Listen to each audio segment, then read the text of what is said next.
quando você fala de UX, você está falando de um pilar importantíssimo. UX é fundamental para growth. Não dá para fazer growth sem UX.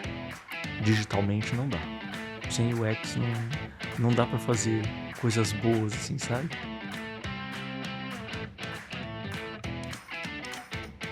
Olá pessoal, tudo bem? Eu sou o Gilmar Gumiar, fundador da Tuia. Nós estamos no Tuia Design Talks, um podcast que vai falar da relação entre UX e as áreas de negócio das empresas.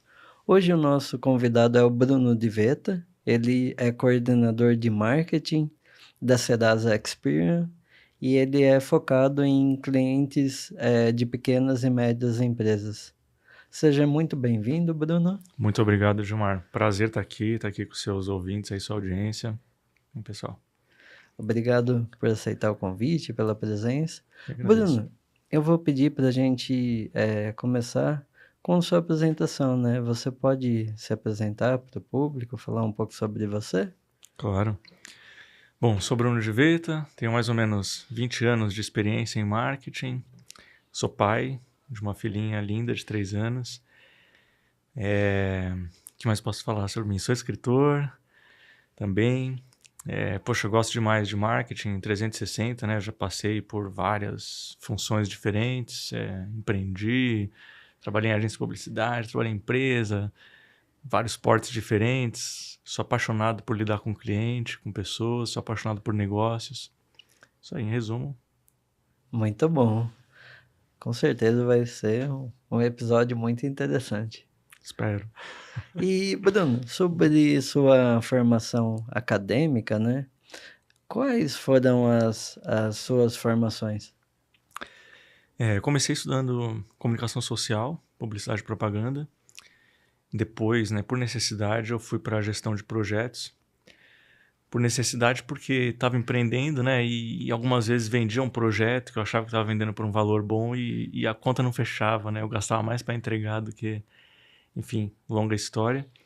E aí fui pro mercado, aí fui vendo que tecnologia foi disruptando e tudo mais, aí fiz uma gestão de tecnologias, né, inovação, transformação digital, um MBA, e fui ascendendo na carreira e tal, e aí precisava fazer gestão de pessoas, também fiz uma especialização em gestão de pessoas. Então eu diria que gestão sempre esteve presente ali, mas gestão de comunicação, primeiro como fazer, né, comunicação com publicidade, depois gerir a comunicação, o marketing dentro do marketing, depois gerir projetos, depois gerir inovação e tecnologia, depois gerir pessoas. E acho que o final da história, sei lá o que vai ser. Muito bom essas transformações, essas mudanças, né? Agora, falando sobre a sua carreira, você começou, como designer e empreendedor, né? Como foi esse seu início de carreira? Olha, foi muito feliz, viu? Vou te falar que me realizei muito, assim, como criativo. Sempre gostei de desenhar, sempre me dei bem com artes, né? Na escolinha ali, quando era criança, aula de educação artística, enfim, tinha uma professora que era arquiteta de educação artística, me lembro, assim, que além dela ser linda, a gente, eu era apaixonado pela história, né? De desenhar, de passar para o papel, de tangibilizar uma ideia, um pensamento.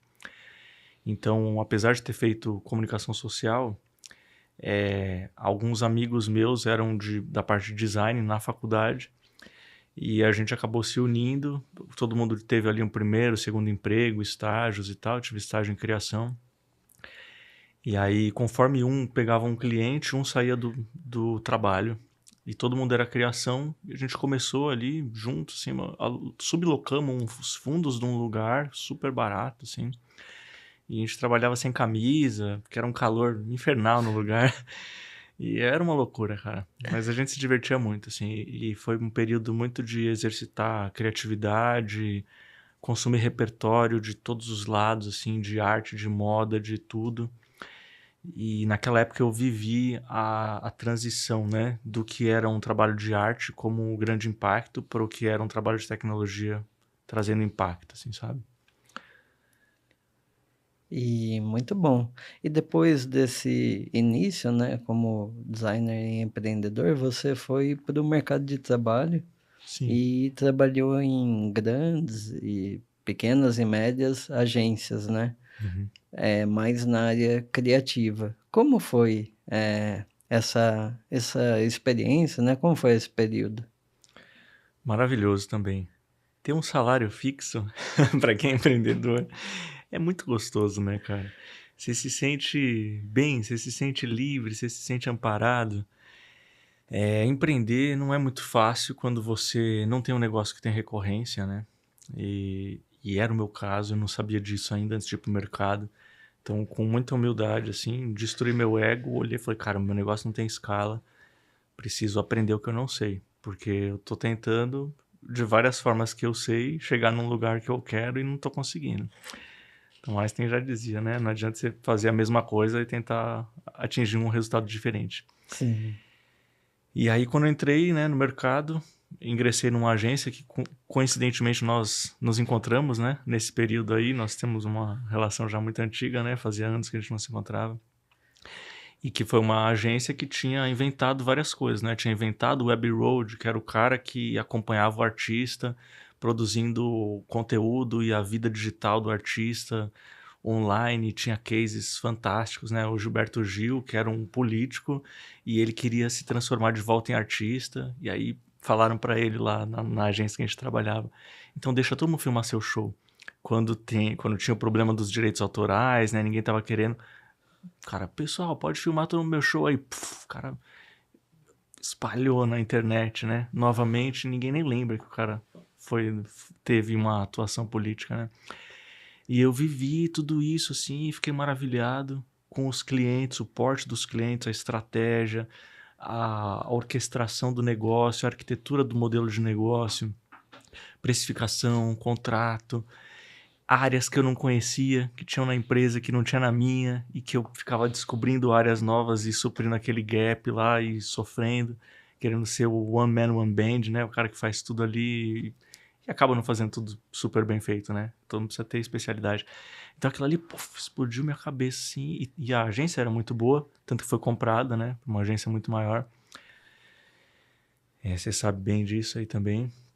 E, e participar daqueles cases, ver tudo aquilo acontecer, aquela efervescência criativa, pessoas inteligentes ali conectadas, aprender com aquelas outras pessoas, né? Vibrar naquela mesma frequência criativa. Foi fantástico, cara. Foi um divisor de águas para mim.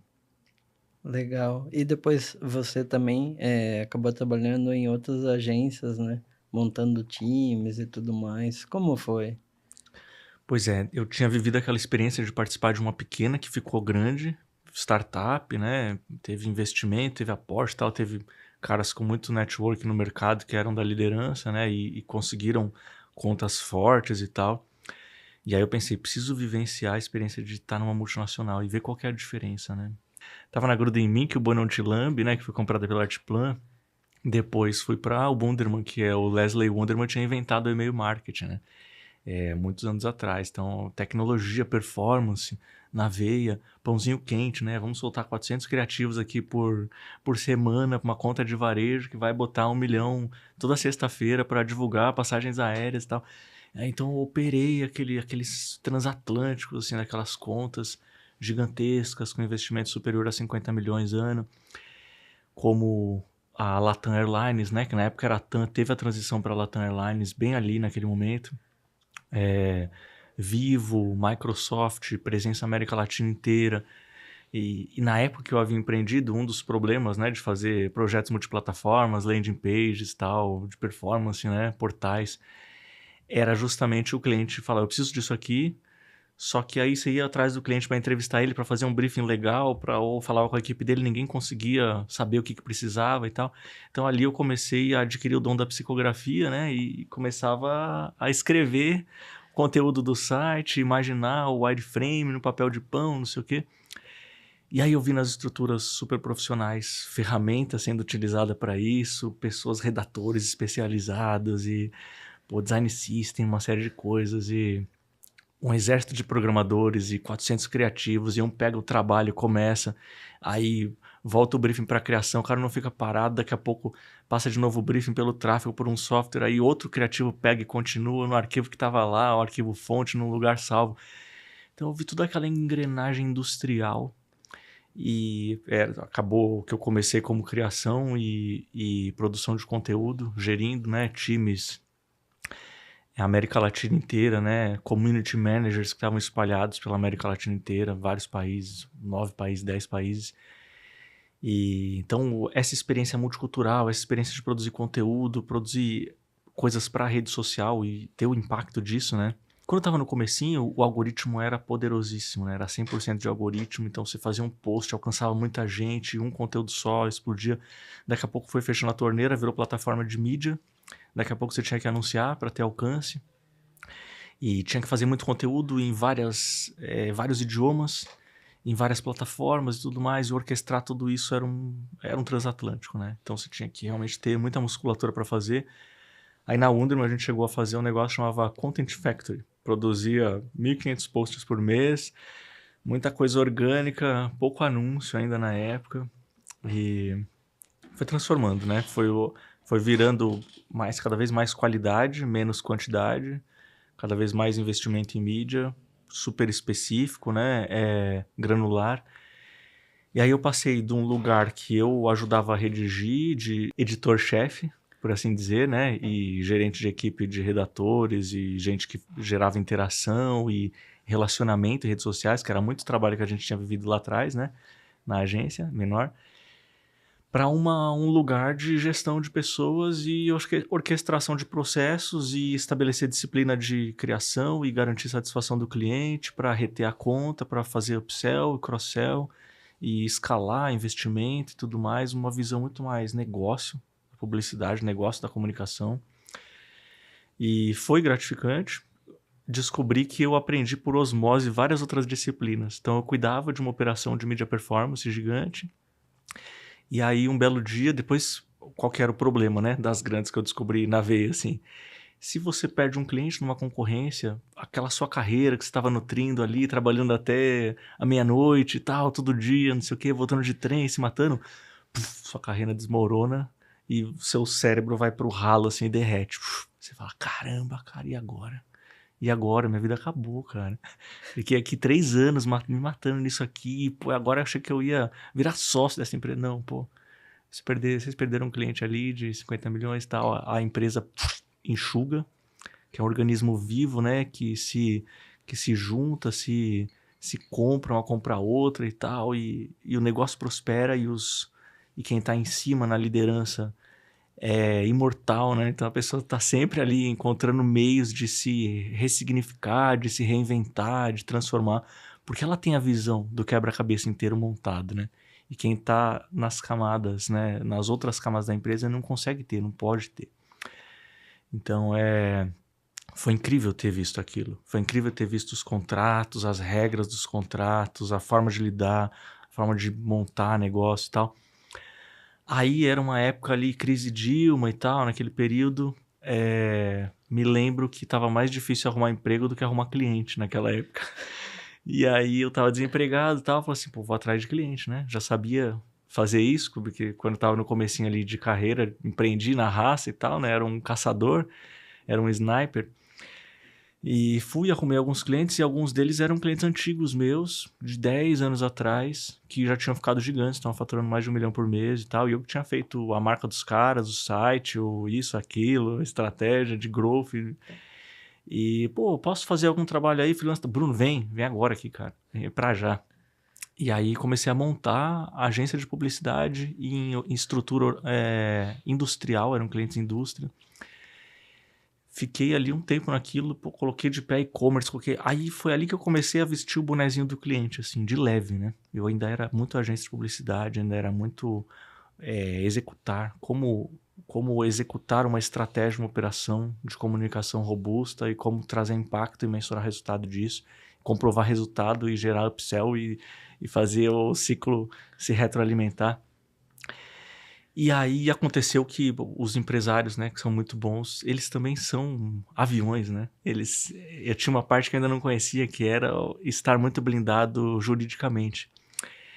E E aí, o que aconteceu? Essas estruturas, em algum momento, eles incorporavam isso, você fala, obrigado, tal, seu trabalho tá feito, tá resolvido, você ensinou aqui, agora a gente vai dar conta, daqui a gente segue. E aí chegou um momento que eu falei, caramba, agora o que eu preciso fazer, né, cara? Eu preciso aprender ainda o que me falta de novo, né? Essa é a pesquisa, né, constante na vida.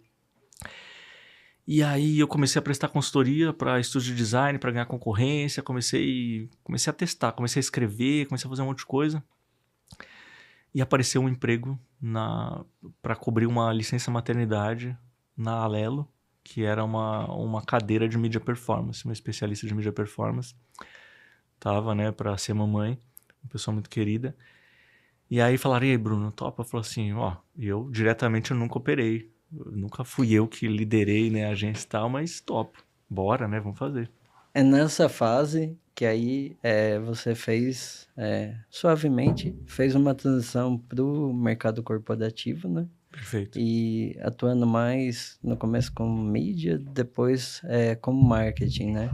Aí você passou pela Alelo, Zenvia, e agora está na Sedasa Experience. Como tem sido, né, essa fase essa etapa da sua carreira? Como tem sido as experiências de trabalhar em empresas de setores diferentes, né, tamanhos diferentes? Tem sido muito gratificante também. As empresas, elas têm culturas muito diferentes, né? Elas são a visão da liderança, né? A cultura é top-down, né? Não tem jeito. E a cultura come estratégia no café da manhã, né? Já diria Peter Drucker. Então eu tive o prazer de beber de ver diferentes fontes, assim, eu diria, de culturas e de processos e de performance, e de prioridades e de times diversos. Então a Alelo, né? Me recordo assim de ter entrado lá com um mindset de faca na caveira, vou trazer resultado pra caramba, o pessoal vai me adorar e tal, porque faço, eu coloco a mão na massa e tal. Não era bem assim. Quando você entra numa estrutura muito grande, existe um legado, né, de outras pessoas que fizeram coisas antes de você. E por mais que você olhe que não tá ideal aquilo, que tem oportunidades, tem que com muito respeito, muita humildade, reconhecer tudo que foi feito pelos antecessores, entender, né, que antes deles chegarem ali naquele patamar estava pior. E assim, não como uma visão crítica, né, mas como uma visão de que sempre dá para melhorar um processo, sempre dá para otimizar alguma coisa. Então não é criticar, é você observar e propor uma melhoria, ser propositivo, né? De forma respeitosa, de forma sintonizada, né? Com processos. Até tem uma frase de um cara que era lá um diretor comercial da Alelo, depois se tornou CEO, né, da Swile, Júlio Brito. Júlio Brito, um grande abraço para você. É um professor, né, do pessoal lá. E ele sempre falava assim, pessoas têm que caminhar lado a lado com relacionamento. Desempenho tem que caminhar lado a lado com relacionamento. Pessoas não podem atropelar processos, não podem atropelar pessoas para vencerem, para superarem alguma coisa. Então, eu aprendi muito isso no mundo corporativo, né? Você depende das pessoas. Você depende 1000% das pessoas. É incrível. Em agência de publicidade, talvez você não dependa tanto. Em algumas funções mais técnicas, você consegue você mesmo, sozinho, fazer algum trabalho bacana, entregar e tal. Quando você está num organismo maior, assim, de empresa, você sempre depende muito das pessoas. E quanto antes você aprende isso, antes você evolui. E aí, bom, a Lelo era super humana, super voltada para pessoas, cuidava das pessoas, da família das pessoas. Não era um negócio muito ambicioso, era um mercado regulado, era um negócio... Tinham ali mais de 30% da fatia de mercado. Estavam confortáveis. Já Zenvia, não. Zenvia era uma empresa listada em Nasdaq. Quase 90% do resultado tinha que vir de growth, de performance. Então era realmente extremamente meritocrático. Era realmente muito... Você tinha o pulso ali da operação, muito claro. Tinha um time de planejamento estratégico que ajudava a acompanhar toda a evolução, atingimento de OKRs, numa metodologia, numa disciplina super forte de resultado mesmo, usando metodologia ágil na quinta marcha, né? Eu costumo brincar. E não era estrangulando pessoas, não, era realmente usando eficiência. Posso trazer alguns exemplos aqui para você, por exemplo. Eu entrei lá para cuidar de uma empresa adquirida, né, que era uma argentina. E os fundadores, como a Argentina vive em crise financeira e tal, eles já tinham fundado uma empresa que já era para ser global, já nasceu com a visão de ser global. E tinha clientes espalhados no mundo inteiro. Alta performance, estavam recebendo aporte de investimento, de fundos de investimento, early stage, seed e tudo mais. Foram comprados, estavam na fase de earnout, né? Que é quando a empresa precisa comprovar que ela tem aquele resultado, que ela está reportando que ela tem, por um período X, chegar numa meta X, para realmente os fundadores receberem o dinheiro que eles vão receber para sair da empresa para o exit. Então, eu estava lidando diretamente com os founders, né? E foi inacreditável. Os caras eram como cavalos manga larga que ficam pulando parados. Não conseguem ficar parados. Os caras têm muita energia. E muita inteligência também, muita inteligência emocional. E me recordo uma das primeiras coisas que um dos rapazes disse lá, o Julian, um cara incrível, assim, sou fã dele.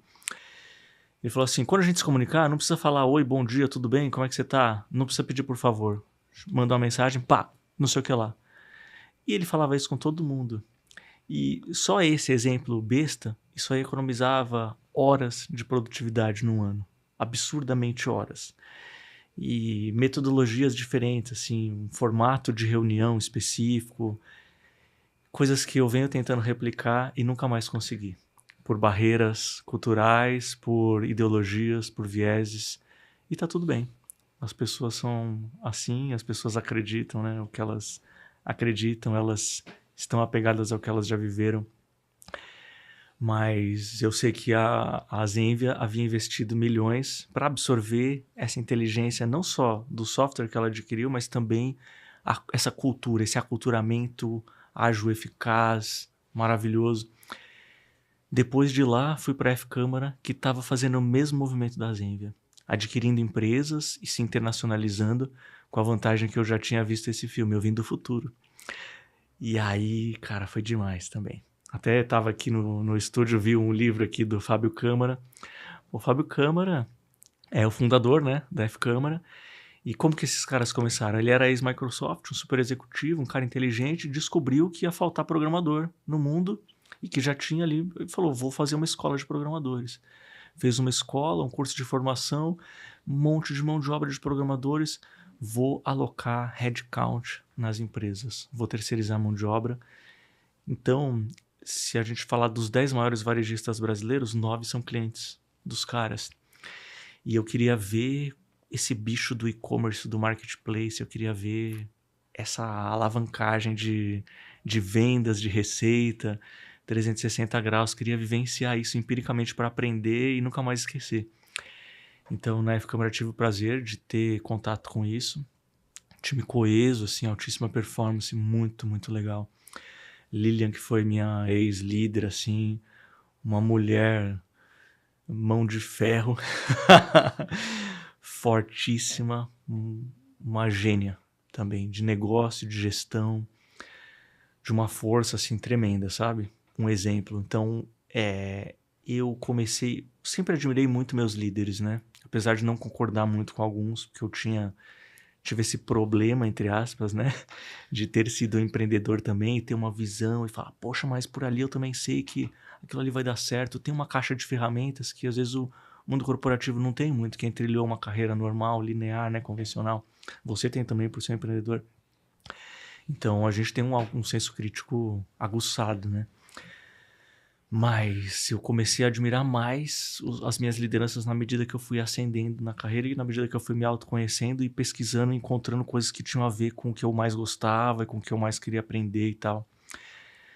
E aí de lá da F-Câmara, o pessoal da Serasa Experian me encontrou, eu tava feliz lá, enfim, poxa, gostando de tudo que eu tava fazendo, mas também Serasa Experian, um bichão gigante. Serasa, uma empresa de mais de 60 anos, adquirida por uma empresa de mais de 200 anos, que é a Experian Global.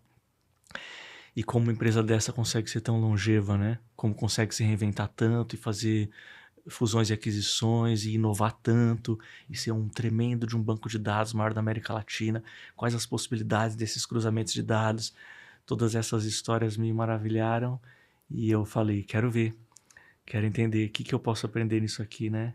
Quais desafios vão me mover daqui para frente. E eu queria entender no nível que eles se relacionam e a base, né, de clientes que eu cuido, de R$ 200 por mês até 300 milhões ano. Como é que cuida de uns clientes desses, né? Quais são as estratégias? Qual o nível de maturidade que uma empresa dessa tem? Que oportunidades eu posso encontrar aqui para inovar? Como é que eu faço para dar um soco de impacto aqui nessas estratégias e as pessoas falarem, caramba, foi o Bruno de Veta que fez essa loucura aqui, cara. Então isso me moveu. Não, muito boa, sim, essa carreira, porque ela foi sendo construída, você foi vendo desafios, novidades, coisas que você queria aprender, e você foi tendo as experiências, né. Que é muito comum hoje em dia a gente ter isso do profissional, principalmente essa nova geração, né, que vem. E Bruno, nessa sua, eh, experiência no mercado corporativo, acabou rendendo um livro, Coração Corporativo, né, que é um guia de atendimento a grandes clientes. Como surgiu o livro, né? Como foi essa experiência? Pode contar um pouco pra Poxa, gente? com o maior prazer. O que aconteceu, né? Eu sempre gostei de escrever e eu já tinha um livro engavetado que era o meu diário de bordo de lá de quando eu empreendi, lá atrás, as coisas que eu ia sofrendo, os desafios e tal, que eu não publiquei. Isso aí, guardei, falei, é exposição demais. Talvez eu publique um dia quando eu estiver me aposentando. Porque eu errei muito, cara. Errei, bati a cabeça na parede, assim, tomei muita porta na cara, muita pedrada. Mas é muito bom, né? Errar, as pessoas têm medo de errar, mas é uma forma de aprender incrível, né? Desde que você não repita os erros, né? E tanto que dizem que os pitches, né, do pessoal que vai vender empresa e tal, pô, já fali tal empresa, já errei tal negócio e tal, dessa vez eu vou acertar, porque eu não tenho mais, eu não vou mais passar por ali. E aí eu queria escrever, fui escrevendo, tinha um pouco dessas histórias guardadas e tal, e uma vez eu fiz um intercâmbio que eu fui fazer depois de velho, durante as minhas férias numa empresa que eu tava, peguei um pouco mais de tempo e fui para Copenhagen, né? Fui fazer um voluntariado numa agência de gestão de projetos de alta complexidade da ONU, chamada UNOPS. E cheguei lá, tinha um cara que era o líder de tudo aquilo ali e eu tinha assistido uma palestra dele. E ele dizia, falou assim, eu tô saindo do meu país porque eu vou desativar campo minado e para reconstruir escola, eu vou levar tubulação de água em cidade que não tem, que o pessoal vende água de burro e explora uma população extremamente pobre e sei lá. E eu fiquei encantado com aquilo lá e lembrei, falei, poxa, se eu fosse fazer um voluntariado para aprender, para me desenvolver, onde seria, né? Falei, é lá. Bati na porta e tal, fiz o processo, apliquei, passei nos testes, não sei o quê. Tanto me perguntaram, falaram, vi que você foi designer no começo de carreira. Falei, fui designer, mas faz muito tempo. Você falou bem, começo de carreira e não me sinto tão confortável para criar realmente design, né, para vocês. Aí me perguntaram em inglês, o que você se sente confortável então de fazer? Eu falei, me fala quais são os desafios de vocês, que eu faço um projeto e passo para vocês. E aí falaram, bom, então a gente está tendo essa dificuldade aqui, esse problema, vamos ter um negócio e tal. Eu falei, tá legal. Aí eu montei um planejamento, que eu já tinha sido planejamento também, né, nas minhas andanças e tal. Uma proposta, eu posso fazer isso. Então vem. Cheguei lá, falei com esse cara que era o líder e perguntei pra ele, como que você chegou aqui, cara? Como que você tá liderando um negócio desse tamanho, uma operação dessa, complexa desse jeito? Ele falou, escrevi livros. Escrevi livros e tal, e aí um dia o telefone tocou e me chamaram. E aí foi quase como se eu tivesse, não sei se você já leu Alquimista, do Paulo Coelho, um dos livros mais famosos brasileiros aí no mundo. E eu me senti no Alquimista ali, que você tá ali na sua cidade e tal, fazendo tudo ali no seu carinho ali, né, que era, cuidava das ovelhas e tal, aí ele visita o mundo e faz uma série de uma jornada e tal, chega lá no deserto, tá, um cara assalta ele, não sei o que, ele perde um negócio de ouro dele e tal, mas o cara fala, ó, uma vez eu tive um sonho que era numa, dando spoiler pra quem não leu o livro, né, que era numa numa igreja que tinha uma árvore ali do lado daquela árvore, tinha um tesouro, não sei o que. Aí o cara fala, caramba, eu sei onde é essa árvore, não sei o que. Ele volta na trajetória dele lá, e aí lá ele desenterra. E aí eu voltei pra minha cidade e tal, falei, preciso fazer. E eu fazia escrevendo no metrô, assim. Qual que era o tema do livro, né? Eu queria entender o quão bom eu era, ou eu achava que eu era, de atendimento a clientes, gestão de negócios, porque eu tinha vivenciado uma experiência de conseguir clientes, vender coisas de comunicação e marketing para clientes, gerir a operação e já tinha experiência em gestão de projetos para entregar isso bem feito. Então eu fui contando essas trajetórias e fui fatiando isso em capítulos, em temas e tal, como se fosse uma WBS mesmo de gestão de projetos. Ó, esse tema aqui vai ser tal coisa, tema. Fui montando e aí nisso eu fui lendo mais coisa e foi me incentivando a estudar mais. E aí eu peguei e mandei pro Washington Oliveto ler o livro, né, que eu também já tinha trabalhado com ele na W Macan. E aí ele me deu uma resenha e falou assim, continue na luta, não sei o que e tal. Aí eu pensei, caramba, ele não me deu a resenha que eu queria, tem alguma coisa errada com esse livro ainda. E aí eu falei, então não vou publicar ainda. Então eu vou estudar mais e eu vou aprimorar mais esse livro. Eu tinha a perspectiva de dono de agência de publicidade, numa agência pequena, e aí depois eu tinha a perspectiva de empregado em agência de publicidade, lidando com clientes grandes, numa estrutura grande, gerindo times e tal. E aí eu passei a ter a experiência de lidar com fornecedores, eu ser o cliente, dentro das estruturas do mundo corporativo e de fazer a transição. Então eu diria que esse livro ele é quase um manual de sobrevivência para quem estiver em cada um desses prismas, assim, dessas relações. E aí eu fechei esse prisma no mundo corporativo, porque eu entendi que era muito diferente da experiência de ser dono, da perspectiva de não ser dono e trabalhar lidando com um cliente grande, e da perspectiva de cuidar de fornecedores, estar no olhar do cliente, entendendo o que os grandes fornecedores faziam de errado, onde eles pisavam na bola, entendendo contratos, entendendo... E aí vai indo e começa então do básico, do como se vestir e como marcar uma boa impressão e como gerar negócios e como redigir um bom e-mail e como o beabá mesmo, até ética, até governança, até que é o extremo oposto, que é a visão que os conselhos executivos estão olhando. Então, eu diria que é um baita livro, viu? Eu gastei 5 anos fazendo e 15 anos para aprender o que eu escrevi ali. Muito E legal. provavelmente você vai gastar R$30 para comprar ele na Amazon. Tem na Amazon? Tem na Amazon. Tá. Então, Coração Corporativo, Bruno de Veta. Isso aí. Para quem quiser saber mais e conhecer, eu quero o meu autografado. Com certeza. E, Bruno, agora falando da relação com UX, né, da sua relação com UX, nos últimos anos você tem se dedicado mais à área de growth, né? Na sua visão, como a área de UX e design pode contribuir com a área de growth? Nossa, totalmente. É uma coisa só, parece. Pra mim, assim. Eu cheguei a falar, né, da história do... Alguém tá vendo o quebra-cabeça inteiro e aí outras pessoas são peças, né? O quebra-cabeça, outras estruturas são peças.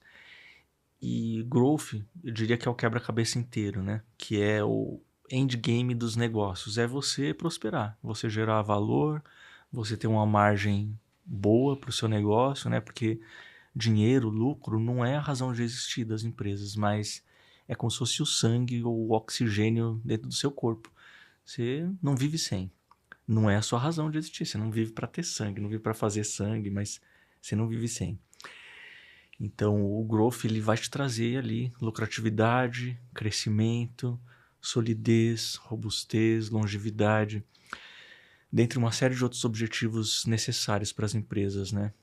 E quando você fala de UX, você está falando de um pilar importantíssimo, porque quando você fala, por exemplo, de mídia performance, estamos investindo aqui milhões de investimento em mídia, começamos pequenininho, fomos entendendo o que funcionava, fomos testando canais, fomos testando criativos, fomos testando pitches, fomos testando vídeo, fomos testando uma série de coisas, descobrimos nossa audiência, nosso ideal customer profile, descobrimos o quanto que a gente investe certo, onde, por quê, que horas e tal. Aí você vai fazendo todo aquele investimento, toda aquela otimização, e aí chega na outra ponta, é um solo arenoso, é um solo de pedra, então você está lançando sementes ali e as sementes não germinam, não florescem. Você está trazendo a audiência para lá com a sua estratégia de media performance que é milionária e não converte, não gera resultado. Se não tiver landing pages adequadas, se não tiver uma navegabilidade bacana, personalizável, se não tiver tecnologia embarcada, se não tiver gente muito boa, muito talentosa pensando na outra ponta, tá legal, deixa eu receber bem esse pessoal que tá vindo aqui. E desse pessoal, aquele específico ali que é o mais importante, eu preciso receber ele de um jeito ainda mais legal. Então, eu diria que é uma ciência fundamental. E é ciência mesmo. Assim, se você olhar para a história da publicidade, da comunicação, lá atrás tinham autodidatas, né? Tinham caras que, puxa, os caras fizeram fortunas estudando e tendo intuição puramente e sendo artistas e sendo super criativos quando a televisão era o meio principal, quando, sei lá. Isso mudou muito. Se não tiver tecnologia, se não tiver estudo, tanto que grandes artistas, eu cheguei a trabalhar com grandes talentos, assim, artistas, assim, caras com repertório fantástico, fabuloso, de áudio, de arte, de tudo. Caras que, no bom sentido, se renderam para a ciência UX. Estudaram, pararam, falaram assim, deixa eu aprender esse negócio aqui. Deixa eu ler livros, deixa eu entender o impacto do texto certo, não posso dar uma ordem para a pessoa aqui, comprar um negócio, ainda mais se for um cliente que é um cliente mais VIP ou é um produto de um valor agregado mais alto. Quais são as cores que eu preciso usar, qual que é a jornada, qual que é, e o Google Analytics está conectado com isso, então deixa eu me debruçar aqui, deixa eu observar. Do mesmo jeito, a historinha lá do Adams Óbvio, senta lá na porta do estabelecimento, fica vendo as pessoas entrarem e sair, vê quantos carros passam, conta os carros que estão passando na rua, quantos BMWs estão passando. Observa, cara, entende, absorve, tira métricas disso aí para você tirar conclusões embasadas, sem achismo, sem viés. E o UX é essa maravilha também. É você observar e falar, poxa, deixa eu fazer um mapa de calor desse negócio aqui. Caramba, ninguém tá clicando nesse negócio aqui, por quê? Deixa eu entrevistar esses clientes, deixa eu ficar de papagaio de pirata aqui, observar como é que esse cara interage com isso aqui. Será que ele tá entendendo? Será mesmo? Será que eu não tô achando que ele tá entendendo porque o meu repertório, o meu viés, a minha bolha faz eu achar que ele vai entender? Que o Elon Musk lá com o Neuralink, né, tá falando, pô, no futuro eu não vou precisar verbalizar em palavras o que eu tô querendo transmitir para você e a informação não vai se perder e você vai receber de um jeito que você vai pegar tudo que eu tô tentando te transmitir de um jeito amplo. A gente não consegue fazer isso ainda. E a inteligência dos dados, a tecnologia, os softwares, as pessoas pensando nisso, nessas jornadas, fazem toda a diferença para você fomentar um solo fértil para receber as pessoas que você está investindo para trazer, que são o new money, né? São os clientes novos, ou que são as pessoas que já estão na sua base, que são os seus clientes que vão continuar consumindo o que você tem. Poucos clientes são um case de sucesso 360 graus que conhecem o seu portfólio inteiro de soluções, que consomem tudo. Então, você tem muito espaço para crescer dentro dos seus clientes, crescer na vertical, né? Ampliar o seu share of wallet da carteira de investimento deles. Tirar uma fatia dos seus concorrentes que também estão prestando serviço para o seu cliente. Fidelizar num nível irracional, dele ser um fã e um divulgador da sua marca. Irracional no bom sentido também, né? Que o cara já não está mais, ou a empresa, ou a estrutura, não está mais pensando, não, eu vou contratar o mais barato, eu vou sempre eficiência. Fala, não, o Gilmar é bom, cara. O Gilmar eu confio nele. Eu confio que ele vai entregar. Eu confio que ele vai entregar um resultado e que o relacionamento que eu tenho com ele é tão sólido, tão bom e é um processo sem fricção. E tudo isso agrega valor numa conta, numa composição de compra, de aquisição de negócio. Então, resumidamente, UX é fundamental para growth. Não dá para fazer growth sem UX. Digitalmente não dá. Legal. E muito bom. E agora, como tem sido a sua relação com a área de UX, nos últimos anos? Tem sido uma relação muito saudável, de cabo de guerra, algumas vezes, de pauleira da gente se estapear no bom sentido, mas assim, buscando um objetivo comum, que é uma parceria e resultados de alto impacto. Então eu até brinco, né, que assim, na Alelo, quando eu estava lá cuidando de mídia performance, gerindo, né, uma operação, e aí tinha um custo por lead na minha época de R$ 1.500, e eu falei, vamos botar inteligência artificial nisso aqui, vamos otimizar isso aqui. Virou centavos, menos de R$ 1, virou case no Google isso aí, de Martech do Google. Só que o UX precisava ser muito bom, os canais próprios precisavam ser muito bons, o e-commerce tinha 12 anos, era de 1900 e bolinha, e o site, pô, e tinha uma campanha de marca acontecendo que era para mostrar que não era só alimentação e refeição, tinha mais de 10 produtos. Então, a campanha sendo arquitetada com um grupo, né, de entrevista qualitativa, uma série de coisas.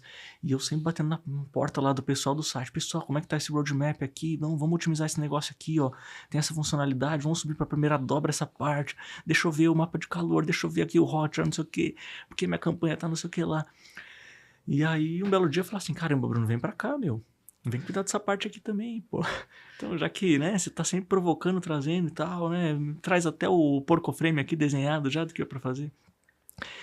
E aí eu falei, com muito prazer, bora, vamos fazer, vai ser uma alegria. E aí eu fui entender os gargalos, os problemas, e aí tinha um cara, uma tecnologia lá, Adobe, poxa, só um cara mexia no negócio, o cara também prestava serviço, o programador, ele também prestava serviço para o sistema legado, então se caísse o sistema legado perdia milhões, e aí o site, a otimização, que aparentemente a casca, né, era estético, não tinha tanto numa balança de resultados, o sistema legado, os sistemas internos era muito mais importante e relevante.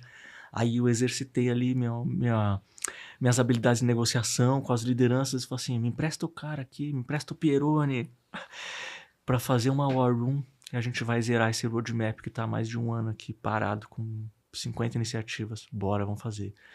Chamei freelancer, chamei tal. Rapidinho eu já fiz. O pessoal falou, caramba, nunca tinha visto um negócio desse aqui, né? É empresa relacional, não posso pisar no calo de ninguém. Então, sem pisar no calo, isso aqui é na broderagem, é na amizade, é na parceria. Case. Então eu amo fazer case, cara. Eu te confesso, Joyce, me brilha os olhos. Porque então, desde lá, da Chevrolet, né, era também transformar os canais próprios. Então era fazer várias landing pages ingressarem dentro de um único site para ter autoridade de domínio, relevância, impacto no que estava sendo investido de mídia, coesão, né, dentro de canais próprios sociais. Microsoft, mesma coisa, assim. Lembro de ter feito uma limpa lá com o Craig Webster, o cara, um ninja. Craig, I love you. E Microsoft também, né? Um exemplo, assim, a gente tinha um ecossistema de vários países, cada país com pelo menos 10 produtos, Xbox, Windows, Office, Azure, etc. 10 produtos em mais de 10 países, cada um com vários canais sociais, Facebook, Instagram, YouTube, etc. Então era um ecossistema monstruoso, um monstro para digerir aquilo ali, para cuidar, e sites e landing pages também. Vamos buscar eficiência. Quais são os canais que estão funcionando melhor? São esses. Então vamos matar esses canais, vamos unificar, vamos juntar as audiências, vamos aparar as arestas. Resultado, 6 meses economizamos US$ 500. Alcance muito maior, muito melhor, audácia, estratégia, organização, canais próprios mais eficientes, estratégias que não posso contar aqui, né? Não vou abrir, mas tem sido visceral minha relação assim com o UX. Sem UX não dá para fazer coisas boas, assim, sabe? Até dá, mas falta. Até se fala, vou fazer um evento, um negócio 100% presencial, 100% relacionamento. Cara, tem a landing page de descrição do evento ali, ó, é fundamental. Você colocar quem são os palestrantes, você fazer um pitch bacana, faz um teste AB dessa landing page, vê qual que tá trazendo mais inscrição. Tem muita coisa boa sempre para fazer com UX. UX é maravilhoso. Muito bom saber dessa visão sua. É muito legal encontrar gente que conheça e entenda que o UX pode ajudar o negócio. E, na sua visão, qual é a relação ideal entre UX e growth? Relação ideal seria que tudo tivesse dentro do mesmo time. Quando essas áreas são silos e tem focos divergentes, é muito complicado. Até na melhor experiência, né, que eu tive de alto desempenho, assim, de estrutura, gerando muita demanda e filtrando muito bem essa demanda e direcionando bem para o time comercial e gerando muitos negócios e muita musculatura de lucratividade, margem, que foi, né, nessa experiência com a Adquirida, com o pessoal da Sirena, né, que virou um dos produtos dentro da jornada da Zenvia. Era uma relação em que estava todo mundo dentro de um mesmo time e tinham OKRs, né, Objective Key Results integrados, codependência entre as áreas para poder atingir objetivos. Então, por exemplo, eu geria uma operação gigante de mídia de mais de quase $300 mil mês, quase $300 mil mês, hein? E a gente gerava muitos milhares de leads e filtrava todos esses leads em fluxos conversacionais de bots. E dentro desses leads, uma parte ia para os SDRs, e esses SDRs filtravam e marcavam reuniões com os executivos de negócios, que em alguns lugares são os Account Executives, AEs, em outros lugares são os EVs, né? Executivos de vendas. E aí eu tinha reuniões semanais com as lideranças do time comercial, e não só as lideranças, mas também os comerciais em si, que foi uma boa prática que eu, desde então, nunca mais larguei, por onde eu passei, por onde eu passo. Até hoje eu faço muito isso, eu bebo da fonte do comercial. Porque o comercial, se você entender bem a relação dele com o marketing, tem comercial que fala assim, o marketing me atrapalha. O marketing está tomando meu tempo que eu podia estar numa reunião com um cliente, fechando um negócio. E como que a gente faz para o marketing não atrapalhar? Comercial, o que você precisa? Como que eu posso te ajudar para você bater sua meta? Qual foi seu desafio essa semana? Que pitch funcionou para você? Como que está a taxa de ocupação da sua agenda? E aí, você tendo essas conversas maduras com o comercial, você entende como adequar sua estratégia de media performance, de SEO, e você entende o papel dos canais próprios e de UX nessa equação inteira. Então você fala, opa, então isso aqui, cara, fiz de todas as campanhas aqui, o time da América Latina tá com uma taxa de ocupação da agenda do time comercial em 70%. Preciso fazer chegar em 100%.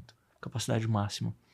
Então eu vou fazer uma adequação aqui na campanha. Funcionou esse copy, funcionou esse texto novo.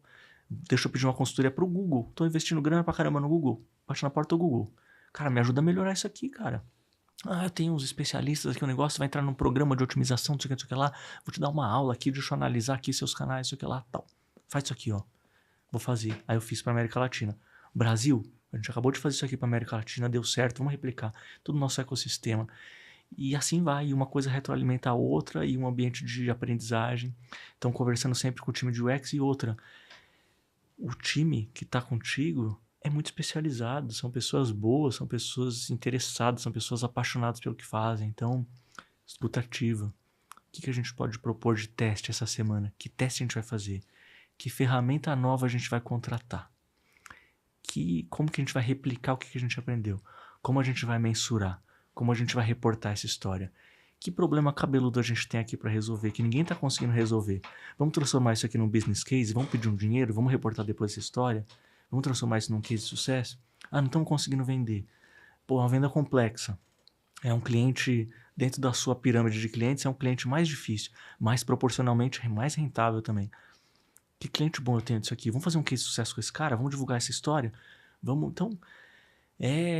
inquietude, é conectar cérebros, é pegar perspectivas diferentes, é encontrar... Eu tive uma passagem, né, por inovação também, campo de estudo de inovação.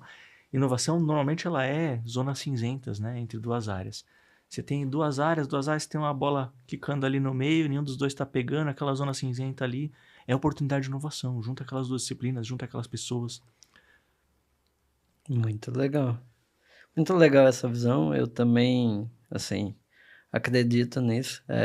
O UX, ele tem a parte técnica, mas ele tem que estar integrado ao negócio, né? Porque sempre o objetivo e resultado do nosso trabalho, ele tem que ser benéfico para o negócio, né? Atender uma dor do negócio e entregar ali o melhor resultado, que pode ser o melhor atendimento, mais vendas, menos tempo de uso do aplicativo. Então, essa visão, né? Ele tem que entender as dores do negócio e ajudar a resolvê-las, né? Uhum. Sempre com a visão do cliente ou quem tem contato com o cliente, né? Que Sim. no caso que você colocou, que é da equipe de vendas e growth, e vendas é para quem vocês estão trabalhando ali, e o objetivo, né? Que sempre é aumentar vendas e o Uhum. crescimento da empresa. Muito legal Perfeito, isso. Gilmar. Bruno, agora quero falar sobre um tema que está bem em voga ultimamente, que é a inteligência artificial, né? Como você vê os impactos dessa tecnologia para a área de growth? Rapaz, eu vejo que talvez seja um dos maiores impactos, se não o maior, né, do que a gente já viveu até hoje, né? Eu diria, cara, que vai acabar a growth como a gente conhece hoje. Vai acabar e as pessoas que se apegarem a isso, que gostam de fazer do jeito que elas sabem fazer, elas ou vão ter que se ressignificar ou elas vão se aposentar, fazer outra coisa. Porque, da mesma forma que a gigantografia era um negócio, era uma paixão de quem desenhava, e era um negócio que você colocava sua paixão, você imprimia ali tudo, você colocava aquelas folhas gigantes, né, num outdoor. Quem veio depois na faculdade já não aprendeu mais a fazer aquilo. Aprendeu de um jeito diferente. Aprendeu a fazer no Photoshop e aprendeu a imprimir numa impressora gigante. E quem vem e quem está sabendo fazer desse jeito hoje, quem está sabendo fazer UX, vou dar um exemplo de UX, vai? Ou vou dar um exemplo de cinema, por exemplo. Quem está na faculdade de cinema hoje aprende a pegar uma câmera, filmar, aprende a editar, aprende a monitorar o áudio, aprende a iluminar com as luzes e tal. Ah, eu quero pegar um brilho aqui na maçã do rosto, quero uma luz de cima, quero uma luz. Aprende uma série de coisas. Indumentária, cenografia. Tudo isso aí daqui a pouco, a próxima geração não vai mais aprender a fazer desse jeito. Então, a geração que está saindo do forno nas próximas faculdades vai ser assim. Como que você faz um prompt? É legal, você pode saber que a combinação que o azul contrasta mais com o laranja, você pode saber que o verde contrasta mais com o vermelho, você pode saber que o amarelo contrasta mais com o roxo, e fazer uma combinação aqui e tal. Mas você não vai mais vestir uma pessoa com um blazer de lã, como o meu, que tem 40 anos. Você não vai. Você vai fazer um prompt. Quero uma pessoa, para quem não está conseguindo nos ver aqui, né? Quero um sujeito branco com um blazer cinza, com uma trama específica, com uma camisa, com uma calça assado, sentado assim assado, né? Não assado. Sentado numa cadeira retrô, com uma pintura moderna, num ambiente, não sei o que lá. Você imagina, você materializa muito mais rápido. Antigamente era um esforço gigante, né? Você imaginava um negócio. O Niemeyer, em entrevistas, né, dele antigas, ele falou assim: quando eu vou fazer uma criação arquitetônica, eu imagino aquele espaço, aí eu imagino a fundação subindo, as paredes, aí eu imagino as formas, as proporções, aí eu imagino a luz, aí eu imagino por onde vai ser a escada, a caixa de escada, imagino a ventilação cruzada, imagino a paisagem, imagino a proporção dos móveis dentro. E aí ele ia para uma bancada e desenhava na mão. Agora, cara, um dia desse eu falei com uma moça, uma amiga minha, assim, pô, AutoCAD, como é que você faz, hein? Você usa AutoCAD? Eu falei, AutoCAD, cara, AutoCAD é do tempo da vovozinha. A gente usa agora um outro negócio, ArchiCAD, que é que a gente, você pensa no projeto e você vai criando os renders em blocos já, e ele já põe a lista de todos os materiais, quanto que você vai precisar de argamassa, quanto você vai precisar de ferragem para a estrutura, quanto você... Loucura, cara. Muito mais rápido, muito mais fácil. Você pensa hoje, você faz um webinar, agora fez um webinar. Pô, você vai parar depois para assistir 2 horas e meia o seu webinar, para você ver os melhores cortes, para você pegar os melhores trechos e tal. Você vai gastar 2 horas e meia. Uma forma de fazer. Outra forma, passa por uma inteligência artificial, transcreve esse negócio aqui, lê em 5 minutos, pega os melhores trechos que já tá mapeado os timecodes deles e já passa pro pessoal da edição. Aqui, ó, quero esse trecho, esse 10 minutos. Alta produtividade. Pô, você pega uma landing page, que antes um programa do Google de parcerias para quem investia mais de 10 milhões por ano, pegava e te dava de graça, entre aspas, que eu já tava pagando. Ó, esses caras aqui são os melhores ex-Googles, ex-Soldiers que estão aqui no mercado e eles entendem muito de UX, eles vão analisar todo o seu ecossistema de campanha e vão te sugerir melhorias na faixa para você implementar, para você continuar investindo bem com a gente. Vai levar um mês para os caras avaliarem todo o seu ecossistema e eles vão depois marcar uma reunião com você, vão te passar um relatório e tal. Hoje, ou daqui a pouco, talvez você submeta todo o seu ecossistema dentro, as URLs dentro de uma inteligência artificial que vai te falar problema aqui, defeito ali, peso ali. E já tem, né? Várias ferramentas fragmentadas, né? Que você pega e você debuga, né? Seu site, você enxerga um monte de URL quebrada, peso de imagem ruim, autoridade de domínio, uma série de coisas para você otimizar e você pode passar anos otimizando ali, você tem trabalho pra caramba, mas daqui a pouco você vai conseguir fazer tudo isso muito mais rápido. E o ócio, né, é maravilhoso, né? O ócio é o ofício dos amantes, né? As pessoas amam mais quando estão no ócio. Então, o que vai acontecer? As pessoas vão ter muita eficiência, muita velocidade para fazer.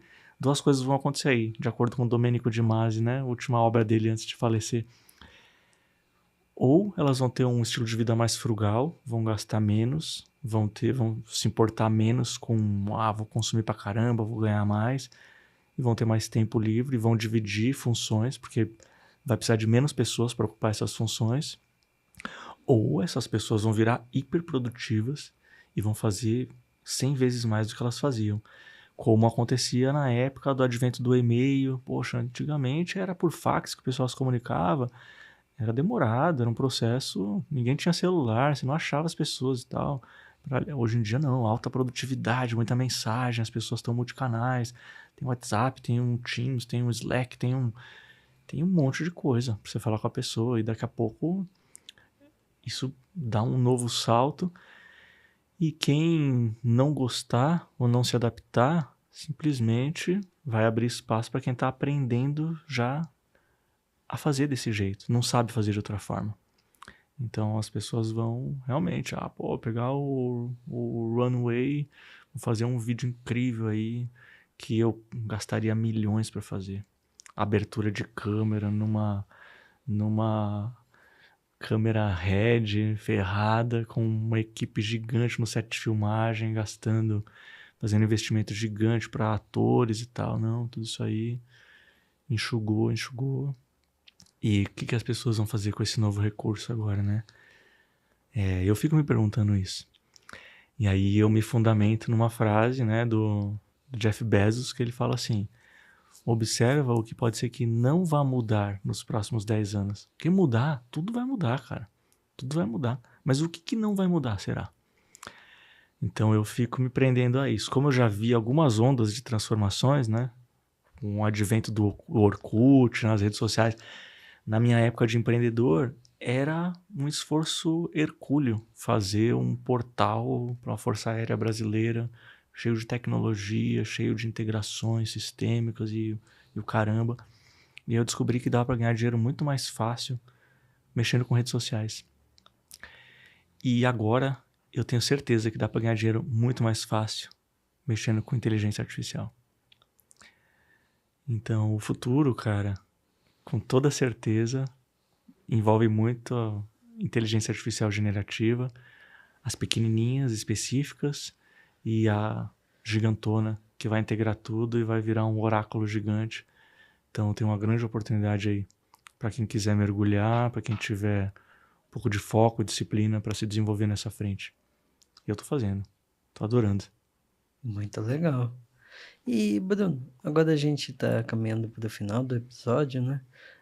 Quais conselhos você daria para pessoas que estão em início de carreira ou mesmo em transição e queiram, iniciar ou mudar para a área de growth? Boa. Tem várias audiências aí nessa pergunta, né, que você fez agora. Quem está em início de carreira, eu diria, aventure-se, aprenda a fazer, aprenda a gerar um trabalho de valor, de alto valor. Se conheça, descubra o que você mais gosta de fazer, se desenvolva e triangulando, né, com a audiência. Se desenvolva, leia muito, suba no ombro de pessoas que já apanharam, né, na carreira, peça ajuda, se exponha, não tenha medo de errar, dentro das suas limitações, né, também, porque acho que existe um fator aí que é muito sério, que é você empreender.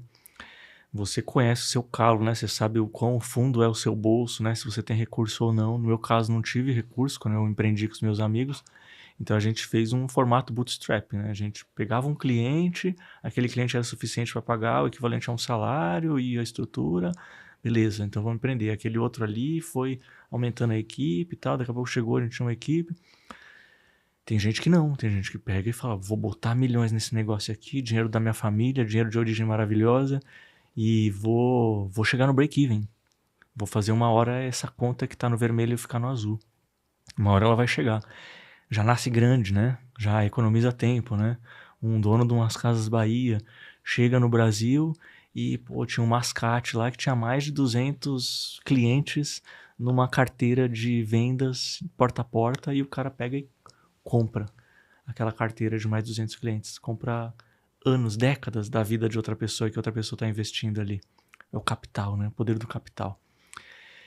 Então, você que sabe o quanto você tem de capital, né? E o quanto que você arrisca empreender. Acho que assim, eu fiz um caminho inverso, né? Da maioria das pessoas, que é empreendi no comecinho de carreira e depois fui para o lado tradicional, mundo corporativo, né?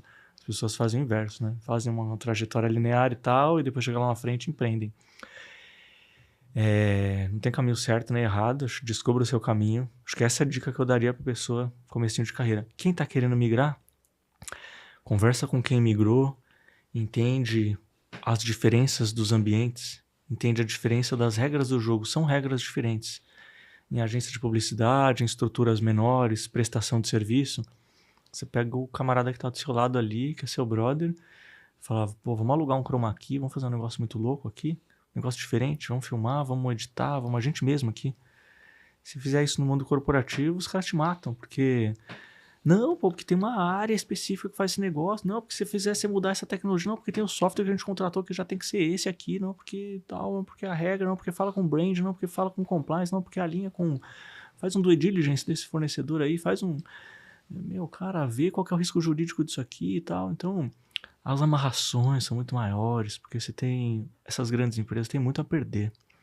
Tem um case famoso, né, que é do Igor Pulga, não só dele, né, mas de outras pessoas ali envolvidas, tal, que era o Pôneis Malditos, né, antigamente, tal, conhecido, caminhonete da Nissan, tinha menos de 1% de fatia de mercado, o cara lança lá uma campanha, Pôneis Malditos, não tem força esse motor, não tem cavalos nesse motor, tem pôneis. E aí era uma sacanagem com uma caminhonete concorrente. E aí todo mundo falou, caramba, que loucura essa campanha, né, cara? Bom, arrebentou de vender, cresceu em fatia de mercado, mas eles tinham um pouco a perder, eles não estavam vendendo nada, quase nada na época. Então, e aí quando você fala, você está dentro de uma empresa, uma estrutura que domina 50% do mercado, 30% do mercado, esses caras querem proteger o território deles, esses caras são avessos a risco. Então entenda qual que é seu apetite a risco, explore, né, as suas nuances, né, entenda o cenário para você fazer uma migração saudável, boa, que te beneficie. Tem pontos muito favoráveis em você passar do fornecedor para um mundo corporativo. É muito interessante viver isso. A Tuia participou do projeto do Pôneis Malditos. A gente fez o hot site e na época tinha aplicativo de Facebook estava começando a fazer. Que genial, cara. O Olha aí. Igor ele era sócio da ID na época, né? Uhum. Que legal, hein? E, Bruno, como o pessoal te encontra nas redes sociais, na internet, né? Olha, pode me encontrar por LinkedIn. Instagram, eu confesso que eu não sou muito assíduo de Instagram, apesar de ter uma presença lá tímida. Preciso me policiar mais para ativar ali. Mas LinkedIn acho que é a melhor plataforma para me encontrar. Manda uma mensagem lá, um convite, conversa, que vai ser um grande prazer. É muito bom. Então, muito obrigado, Bruno, pela sua participação, pelas suas histórias e todo o seu aprendizado aí da sua carreira e também de growth, né? Também quero agradecer os ouvintes, para quem chegou até aqui. Quem quiser acompanhar novos episódios do podcast, é só seguir a Tuia nas redes sociais e também nos agregadores de podcast. Então, muito obrigado, Bruno. Eu que agradeço. Um grande prazer estar aqui, viu? Uma grande satisfação, fiquei muito contente. Obrigado, viu, pela audiência e pela paciência com essas histórias. Tamo juntos. Obrigado. Então, até a próxima, pessoal. Até a próxima.